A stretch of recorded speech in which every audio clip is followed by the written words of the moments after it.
Welcome to Pushback. I'm Aaron Maté. Joining me is Colonel Lawrence Wilkerson, the former Chief of Staff to Secretary of State Colin Powell, now a professor at the College of William and Mary. Colonel Wilkerson, welcome to Pushback.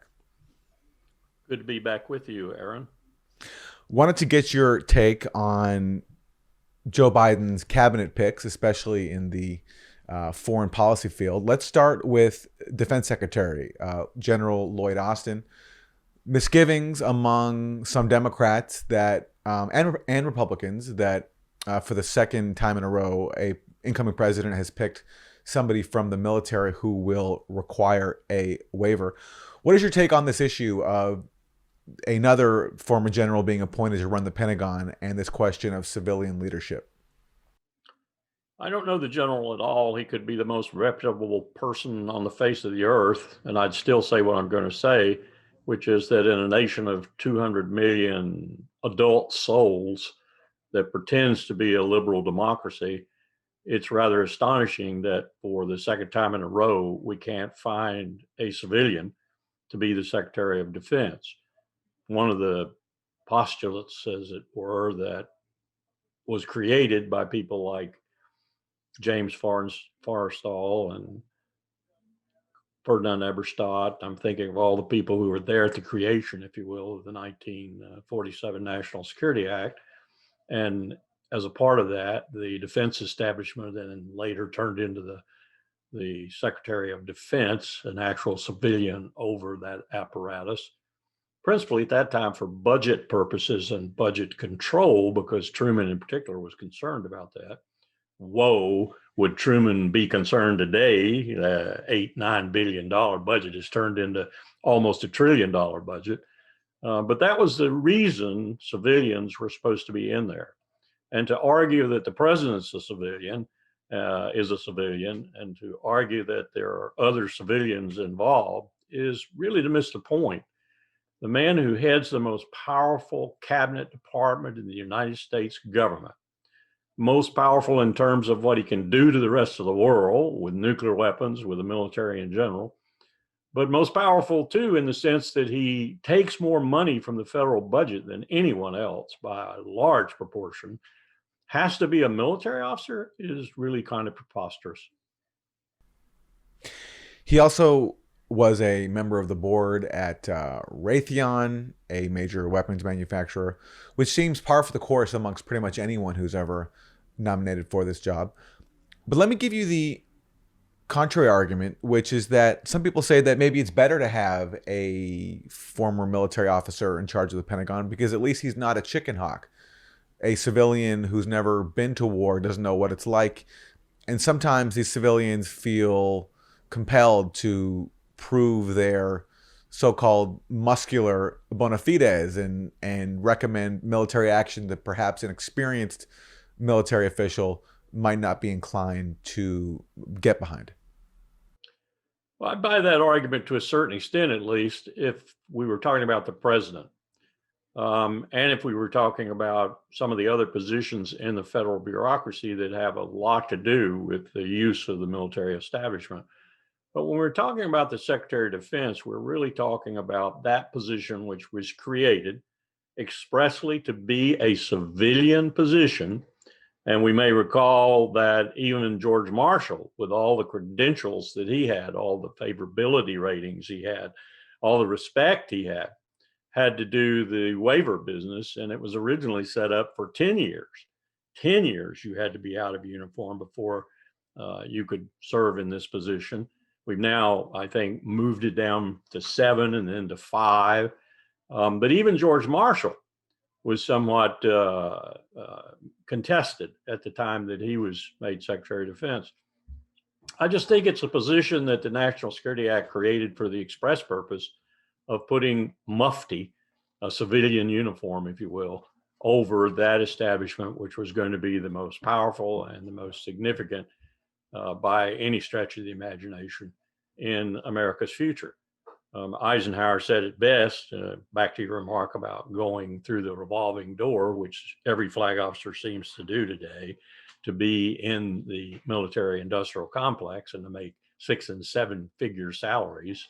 It's not the thing you want. It's simply not the thing you want, particularly if you want to remain even aspirational, a liberal federal democratic republic. You can't have this. This is how you get endless war. This is how you get $750 billion plus defense budgets.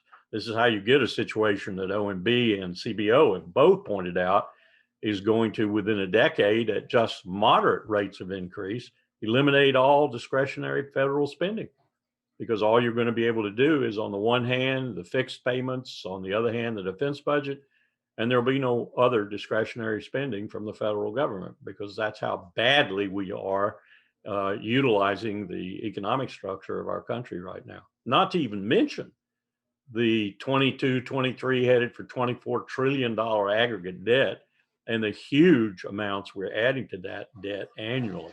This business of modern monetary theory and that not being a real problem, that we can continue to do that endlessly, is another preposterous calculation that some of these people who now run the economics of this country in a way that is really frightening if you sit back and think about it.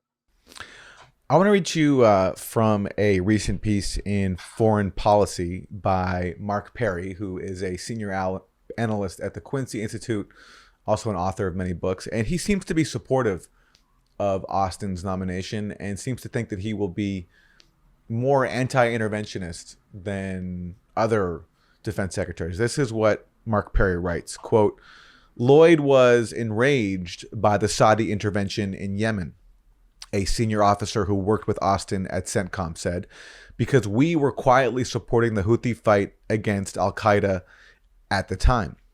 Austin was so angered by the Saudi move, this now retired officer said, that he considered formally requesting that the Obama administration denounce the intervention, the Saudi intervention in Yemen, or more accurately described as the Saudi mass murder campaign in Yemen. What do you make of that, Colonel Wilkerson? If all that is true, it's laudable, but I would ask the question, as I've asked the question repeatedly of general officers, admirals in the Navy and so forth over the last decade or two, when are they going to resign? When are they going to say, that's so bad, I resign? I cannot be a part of this policy. I cannot be a subscriber to this policy, because by remaining on service, in service, they are being subscribers to and advocates of that philosophy. When are they going to resign? When are they going to stand up and say, I'm sick of this war in Afghanistan. I'm sick of this presence in Syria. I'm sick of this presence in Iraq. I'm disturbed by the president's policy with regard to Venezuela or wherever it might be. And I'm quitting. I'm resigning in protest. Where are these people? No, they stay in. They then go through the revolving door to Raytheon or Lockheed Martin or Boeing or some other defense contractor, and they make a fortune. This has become the way we do business in America today. But you've seen up close, I imagine, how this is rationalized. You think if you can stay in, you can make a difference and steer policy in a less destructive direction. I mean, your boss, Colin Powell, he didn't resign before the Iraq War when he could have. He also didn't go out and take a 6-7 figure job with the defense industry, and in fact said that that would be the last possible thing for him to do. I'm not trying to defend him in that regard, but I am saying that he did not do that. You've got a point, but the point only goes so far. Just because Colin Powell didn't do it, and I work for Colin Powell, doesn't mean that others shouldn't do it. Doesn't mean that we shouldn't have someone stand up in the military and say, we haven't won a war since World War II. Not really. You know, you look at the first Gulf War and you can say, well, all Norm Schwarzkopf, the general in charge at the time, was sign a ceasefire agreement in the desert. And we went on and started the war again in 2003, and I would maintain lost it rather badly. The situation in the Levant right now, indeed in the region, in North Africa and other areas of Africa right now, is exacerbated and made far worse by what we did in 2003. The powers that we unleashed in 2003. So, you can say all day long that these people are efficient, effective, and competent, and so forth and so on. I don't see the signs of that, and I'm speaking out against it. What do you make of Anthony Blinken, Biden's choice for Secretary of State? He was a very vocal supporter of things like the Saudi attack on Yemen and also a greater U.S. involvement in the Syria proxy war. I don't have too much truck. I don't hold too much truck for any of the people that are being appointed right now who have some sort of influence on or are principals in what I would call the national security world, the national security elite of the Biden administration. Um, people have said to me, well, you didn't like Trump and you didn't like that gang. You're darn right I didn't like Trump and I didn't like that gang. But I don't see that there's been a lot of change or going to be a lot of change with the Biden administration in terms of national security. And what I see is calm. I see peacefulness. I see serenity and all those things that people have been longing for, all those things that Trump disturbed so abruptly returning. I see our allies coming back. I see our alliances possibly being reaffirmed and made a bit stronger. I see a number of things happening in the world that will be positive, but I don't see a different kind of administration being formed. One, for example, that might have been formed around Bernie Sanders had he been the winner rather than Joe Biden. I don't see that happening, and it disturbs me because it just means more of the same with a little more calmness and a little more serenity, which lulls everyone into thinking that things are better when in fact they're not. What do you make anything of the fact that Susan Rice, who was sort of a face of this interventionist approach of the Obama administration, disaster in Libya, also in Syria as well, that she was not appointed to a foreign policy position? She was given the domestic policy job. Do you see that as a sign, perhaps, that Biden is trying to send a signal that he will move away from the interventionist policies of both his administration and also Trump's? I think it is an encouraging sign in this sense. I think Biden recognizes that at least 50%, if not much more than that, of his challenge, particularly in the first 6 months, the first year, if you will, possibly, of his administration is going to be domestic, not foreign. Setting the foreign policy of the United States back on some sort of even keel will be a minor task compared to domestic policy. Let's face it, we had 80 million or so people vote for the other candidate, and the other candidate is a serial liar, a narcissist, a person who treated the evangelicals, who are just manifest now in this country. I think the census is going to show 100 million of them. The third great awakening is happening even as I speak. He really turned this country into what it was going to anyway, but he exacerbated it in his 4 years so dramatically that Biden is going to have a tremendous problem, if not the key challenge of his administration, in bringing this country into some kind of unity again. And that's across the board, whatever issue you want to touch that's domestic. So I see that preoccupying him. I see that being his major challenge. These other things will fall in place, I think, fairly automatically. The allies are probably acting right now as, for example, the Pentagon did when you had Gates come in as Secretary of Defense after Rumsfeld. I mean, Gates walked up the river entrance steps to the Pentagon and automatically walked into a great situation because Rumsfeld had left. The military had grown to hate Donald Rumsfeld, loathe him. And so Gates had not much of a task. Well, that's probably going to be the way foreign policy is for at least a year or two with Biden, because our allies and others will be so relieved to see someone who's calm, serene, and halfway decent in terms of the way he exercises U.S. power diplomatically and otherwise. But the domestic situation is going to eat Biden's lunch. So taking someone like Susan Rice, who knows about government, knows the inside and outside of governing, and putting her in a position where she can be responsible for orchestrating coordination, for example, between the NSC on the one hand, Security Council, and the National Economic Council and the Council of Economic Advisors and so forth on the other, and to handle a lot of these domestic issues is quite a compliment to her. And it's going to be an enormous challenge for her. As I said, it is going to be for the president. These are going to be the issues that are going to dominate Biden's first 4 years. That he can even bring the country back together again in a small way will be a miracle. When John Bolton was kicked out as Trump's national security advisor, I recall speaking to you and you expressing some hope that a retired colonel named Douglas McGregor was being reportedly considered for the job. He didn't get it, but now on his way out, Trump has installed McGregor to a senior policy advisor position at the Pentagon. I wonder if you make anything of that move.